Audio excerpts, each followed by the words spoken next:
ప్రకృతిలోని అమూల్యమైన వనరులలో తీయని తేనెను ప్రసాదించే తేనెటీగలను మానవజాతి పాలిట వరప్రసాదంగా చెప్పుకోవచ్చు.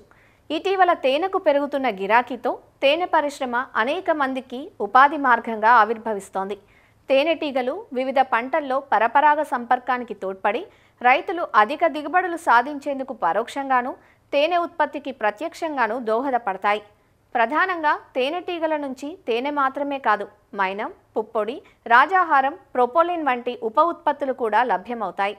పంటలతో పాటు రైతులు అనుబంధంగా కొన్ని తేనె పెట్టెలు కూడా పెట్టుకొని అదనపు ఆదాయాన్ని ఆర్జించే అవకాశం ఉంటుంది.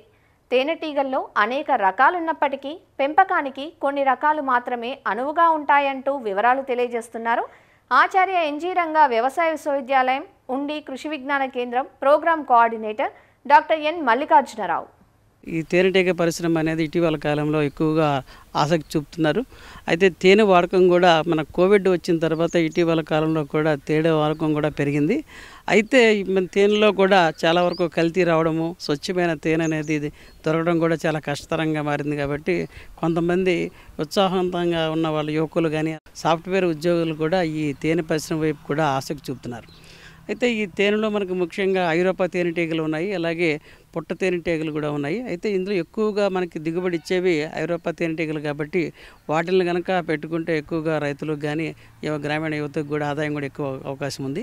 రైతులు కేవలం వ్యవసాయం మీదే ఆధారపడకుండా తేనెటీగ పరిశ్రమ లాంటి వాటి మీద కూడా ఆసక్తి కనుక చూపి వాటిని కనుక చేపట్టినట్లయితే ఈ వ్యవసాయంతో పాటు వచ్చే ఆదాయంతో పాటు కూడా ఈ తేనెటీగల ఆదాయం కూడా పొందవచ్చు.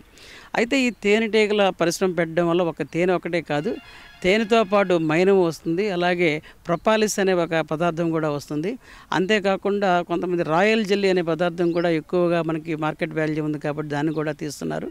ఈ తేనెటీగల్ని బాక్సులను కూడా అద్దెకిచ్చి, అంటే కొన్ని కంపెనీలు కూడా ఎవరైతే విత్తనోత్పత్తి చేస్తారో, ముఖ్యంగా మనకి సన్ఫ్లవర్ కానీ అలాగే ఉల్లి లాంటి పంటల్లో ఎక్కడైతే మనకి పరపరాగ సంపర్కం అవసరం అవుతుందో అలాంటి దగ్గర కూడా ఈ తేనెటీగ బాక్సులని అద్దెకు తీసుకుంటున్నారు. కాబట్టి బాక్స్కి 1500 నుంచి 1800 చెల్లించి కూడా వాళ్ళ పొలాల్లో వాళ్ళ కంపెనీలు కూడా పెట్టుకుంటున్నాయి. కాబట్టి దాని ద్వారా కూడా అదనపు ఆదాయం కూడా పొందవచ్చు. తేనెటీగల క్వీన్ గ్రాఫ్టింగ్ టెక్నిక్ అనేది ఉంది. ఇందులో రాణి ఈగల్ని ఎక్కువ సంఖ్యలో కనుక పెంచి వాటిని కనుక అమ్మినట్లయితే సుమారు 1500 నుంచి 2000 వరకు కూడా ఒక్కొక్క రాణి ఈగను అమ్ముతున్నారు. ఎక్కడైతే కాలనీలో ఈ తేనె పరిశ్రమ చేపట్టిన వాళ్ళకి ఎక్కడైనా రాణి ఈగ పనితనం తగ్గిపోయినప్పుడు, గుడ్లు పెట్టే సామర్థ్యం తగ్గిపోయినప్పుడు కూడా ఈ కొత్త రాణి ఈగతోటి దాన్ని రిప్లేస్ చేస్తారు. కాబట్టి అలాంటి దగ్గర కూడా పెంచడానికి రాణి ఈగలు సప్లై చేయడానికి కూడా ఒక పరిశ్రమ కూడా మనం చేసుకోవడానికి అవకాశం ఉంది. అంతేకాకుండా తేనె పరిశ్రమ నుంచి వచ్చే ఒక ముఖ్యమైన పదార్థము పుప్పొడి. ఈ పుప్పొడి ముఖ్యంగా తూర్పుగోదావరి, పశ్చిమ గోదావరి జిల్లాల్లో కొబ్బరి తోటలు ఎక్కువగా ఉంటాయి. కాబట్టి ఆ కొబ్బరి పుప్పొడికి కూడా మనకి ఇంటర్నేషనల్ మార్కెట్లో ఎక్కువ వాల్యూ ఉంది. కాబట్టి ఈ తేనె పరిశ్రమ చేసేవాళ్ళు కేవలం తేనె కాకుండా దాని నుంచి కూడా వచ్చే పుప్పొడి కూడా సేకరించి కూడా మనము ఎక్కువ అదనపు ఆదాయం సంపాదించడానికి అవకాశం ఉందండి. అంతేకాకుండా తేనెటీగల విషయానికి కూడా కొంత మనకి ఆదాయం కూడా వచ్చే అవకాశం ఉంది. అయితే తేనెటీగలను చంపకుండా విషం తీసే పరికరాలు కూడా అందుబాటులో ఉన్నాయి. వాటిని ఉపయోగించి తేనెటీగలకి ఎలాంటి నష్టం కలగకుండా కూడా మన విషాన్ని సేకరించే సదుపాయం ఉంది. కాబట్టి ఈ గ్రామీణ యువత కానీ ఇలాంటి ఉత్సాహం ఉన్న వాళ్ళు కూడా వీటి వైపు కూడా మళ్ళడానికి అవకాశం ఉంది. అంతేకాకుండా తేనెటీగల్లో మనకి కుట్టని తేనెటీగలు అనేది కూడా ఇటీవల కాలంలో బాగా ప్రాచుర్యం పొందుతున్నాయి. ఈ కుట్టని తేనెటీగలను పెంచడం చాలా సులువు.